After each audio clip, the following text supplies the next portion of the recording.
reality, however, is that this standoff is about a power grab and an assault on the Constitution that members of the National Assembly want to execute, and which will amount to a cruel betrayal of the people and an overhaul of our structure of governance. For some time, since the coming of the National Government Constituency Development Fund and the National Government Affirmative Action Fund, which are in the hands of members of the National Assembly. These funds give MPs the power to conceive, implement projects, and oversight them at the same time. Having managed to entrench this anomaly, members of the National Assembly are now attempting to determine the amount of money counties get, despite the clear constitutional provisions on the revenue sharing. The members of the National Assembly are also scheming to dip their fingers into more executive projects like road maintenance levy fund at the national constituency level, in addition to the National Government Constituency Development Fund and the National Government Affirmative Action Fund. The Constitution assigns 3 roles to members of Parliament, and this is universal. 1, representation, 2, legislation, and 3, oversight. I repeat, representation, legislation, and oversight, period. Execution or implementation of programs has never been and can never be the job of members of Parliament without creating a serious accountability crisis in our governance system to the detriment of us all. Parliament makes laws and ensures that the laws are implemented and followed. It is against this backdrop that I find the ongoing standoff between our 2 houses of Parliament over division of revenue extremely scary, unhelpful, and unnecessary. The Constitution we promulgated in 2010 guides the way the government and our country works. It divides the government into 3 parts, each with the power to keep the other parts under control. It further creates 2 levels of government: the national government and 47 county governments. The 3 parts you know: the executive, the legislature, and the judiciary. The 2 levels of government work in close consultation, as espoused in Article 6, subsection 2 of the Constitution, which states, and I quote, "The governments at the national and county levels are distinct and interdependent and shall conduct their mutual relations on the basis of consultation and cooperation," unquote. Now, because MPs want to have their way with the abrogation of the Constitution and getting their pound of the flesh with regard to NGCDF, the Senate and the National Assembly are unable to agree on something the law is so clear about: sharing of the revenue between the national government and the county governments. Apparently, the National Assembly is in support of provisions that will lower the amount of money shareable to counties against the provision of the laws of the land and the tradition established since the coming of the devolved units. Against the laws of the land, the National Assembly is supporting a proposal that would provide that any revenue shortfall in the country is borne by both levels of government. The result of this unhelpful and unnecessary deadlock is that the operations of the already strained devolved units are moving towards a standstill, with critical services in jeopardy. This unlikely and unhelpful fight over allocation of revenue to counties threatens a shutdown at the counties at a time Kenyans need the units to function optimally and help boost the country's increasingly fragile economy. The National Assembly is pushing for the proposed amendment to the Division of Revenue Act, in which they recommend a 380 billion allocation to counties, which stands in contrast to the 400 billion already stipulated in the Appropriations Act, which is currently in force. The National Assembly is going all out to reduce revenue allocation to counties in complete disregard of the Constitution and the recommendations of the Senate. This move is not only illegal and unconstitutional, it also sets an extremely dangerous precedent which, if allowed to stand, will lead to a slow but steady strangulation and eventual killing of counties. The National Assembly must get it very clear that revenue allocation to counties can only go up, not down, unless the intention is to kill devolution. The Senate had asked for 416 billion for counties for the year 2024-25.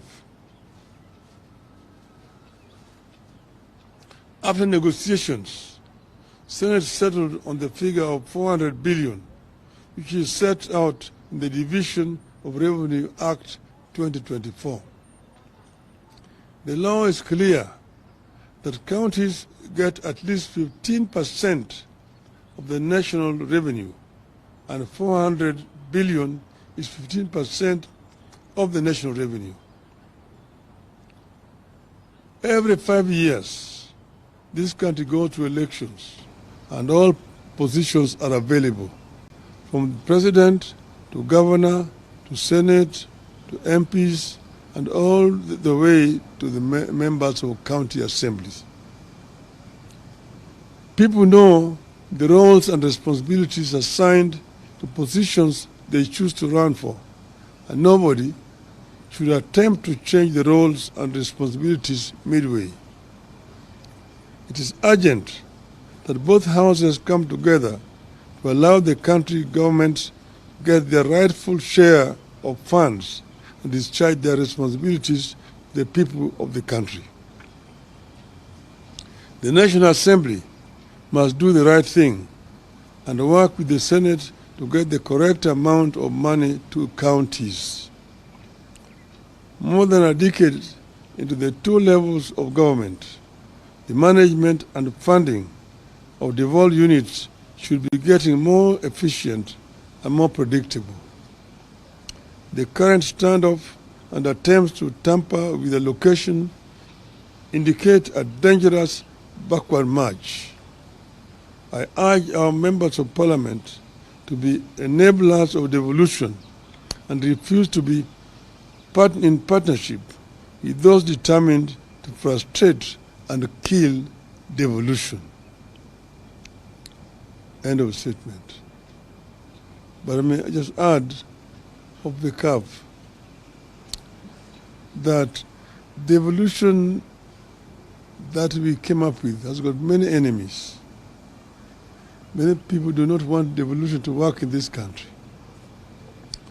You know, we had put in the Constitution a minimum of 15%. But it does not have to be the minimum. It can go higher up. That's why in the BBI we had wanted to raise it to a minimum of 35%. For your information, In a country like Nigeria, which is devolved, a three-tier, the local government get 20% of the revenue. The state government get 35%. The federal government gets 45%. In other words, 55% of the total revenue in Nigeria are devolved. And that's when the devolved units work is when the country works. It is in the interest of the national government to release more resources to the counties. That is when this country is going to be properly run. Because there are several devolved functions like health, like agriculture, and part of infrastructure, which is not working properly because resources are not going down to the counties. A big chunk of the money going to counties today is purely for recurrent expenditure, paying salaries to the staff. Very little money is remaining for the governors to do development work. And that's the reason why I find it very unfair that governors are being blamed for lack of development in their counties. And members of parliament should move away from trying to construct roads, from trying to construct health centers, schools and so on. Those are the responsibilities of the county government, not a national parliament. Thank you.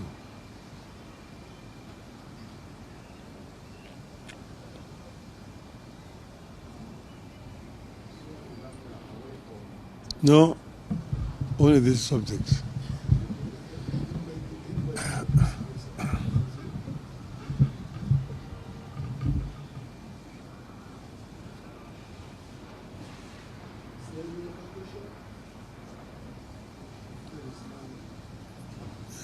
I will do another statement generally, then you can ask general questions. Today is about this issue of revenue share. Okay?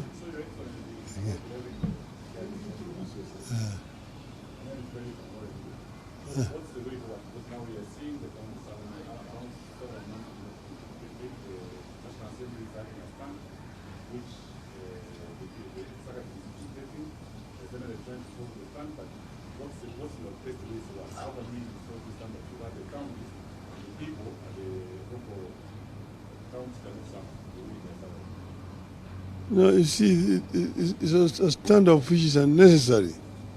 I'm just asked the members of National Assembly to be more patriotic and move away from functions which are not theirs.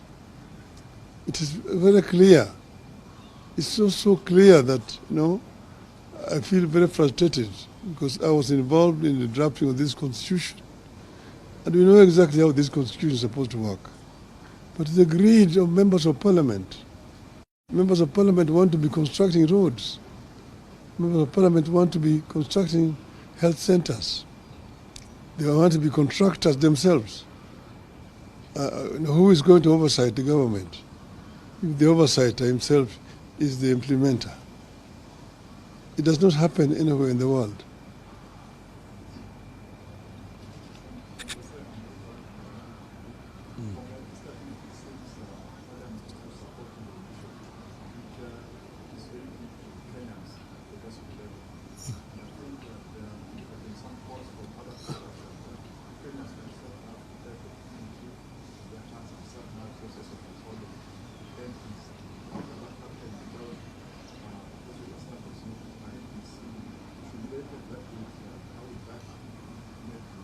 I'm not understanding you clearly. You were saying, should they?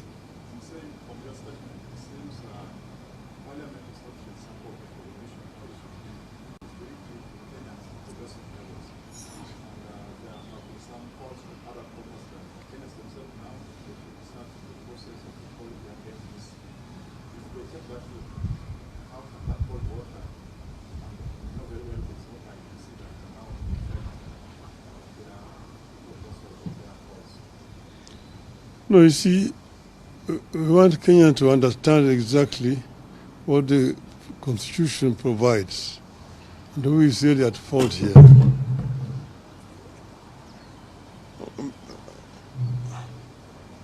I'm basically trying to create some clarity for this issue because there's some kind of cloud. People don't understand really the bone of contention between the Senate and the National Assembly. And you can also see that, on the other hand, the county government are being blamed, the governors, for lack of development, that they're not doing anything. The development which is available is only done by members of parliament. See members of parliament constructing roads, members of parliament constructing health centers, schools and so on. Because the funds which are supposed to go to the counties for those purposes are being held by the national government in what they call National Government Constituency Fund. And even this road levy fund is going to members of parliament. This is not the work of MPs, this is the work of counties. Today, the bulk of the revenue that goes to counties goes for purely recurrent expenditure. Nearly 70% of the revenue going to counties is only for recurrent expenditure, paying salaries to workers and so on. Only 30% remain for development, which is very inadequate indeed. Because the bulk of which should be going there is going into these other funds, which are under control of members of parliament.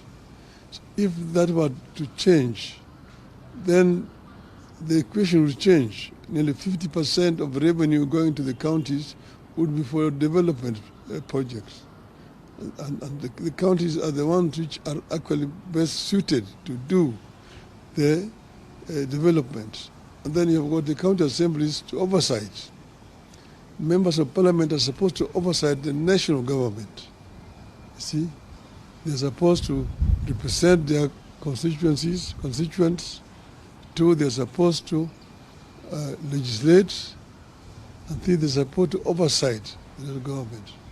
But they themselves are now being involved in the execution of projects at the constituency level. In fact, there's very little work being done in the National Assembly. The Assembly is most of the times empty. There are no debates taking place in that parliament the way it used to be when we were members of parliament those days. Parliament is no longer doing its work as a National Assembly. This is why we are really calling them to account.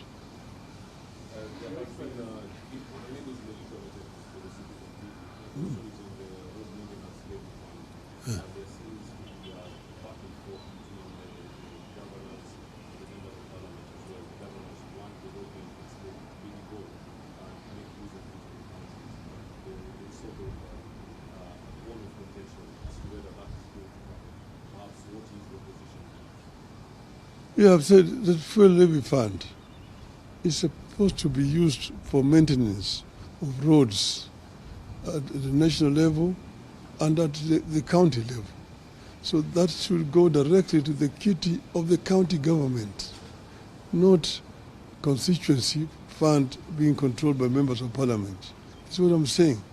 It is the members of parliament are not supposed to be executing things. The members of parliament are supposed to be oversighting. But if an MP himself is the executor, you have a situation where MPs themselves are the contractors. I know examples where you find a president going to launch a road, the contractor is a member of parliament. So if that's not a conflict of interest, I don't know what conflict of interest is. It is embarrassing. Very embarrassing indeed. Hmm?